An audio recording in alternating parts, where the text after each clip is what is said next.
नमस्कार, मी कुमारी केतकी महेश कुलकर्णी. नमस्कार, मी सर्वे सतीश कुलकर्णी. आम्ही Nishigandha housing society Sangli road Ichalkaranji इथे राहतो. या वर्षी आम्ही गणपतीच्या सजावटीसाठी वारीची संकल्पना निवडली आहे. याचं कारण असं की वारी आपल्याला शिकवते की भक्ती ही फक्त मंदिरापुरती मर्यादित नसते, तर ती प्रत्येक वारकऱ्याच्या चालण्यात, गाण्यात आणि एकमेकांना मदत करण्यात असते. वारी उच्च नीच, गरीब श्रीमंत, लहान मोठे असे सगळे समान असतात.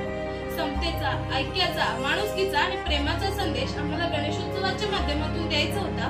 म्हणूनच आम्ही ही वारीची संकल्पना निवडली. ही वारीची संकल्पना साकारताना आम्ही पर्यावरणपूरक अशा वस्तूंचा वापर केला, जसे की कागद, ज्याचा आम्ही पुढे जाऊन पुनर्वापर करणार आहोत. आणि परंपरेनुसार आमच्याकडे गणपती बाप्पाची शाडूची मूर्तीची प्रतिष्ठापना केली जाते. गणपती बाप्पांच्या मूर्तीपासून ते सजावटीपर्यंत संपूर्ण पर्यावरणपूरक अशा वस्तू आम्ही वापरलेल्या आहेत. गणपती बाप्पा मोरया.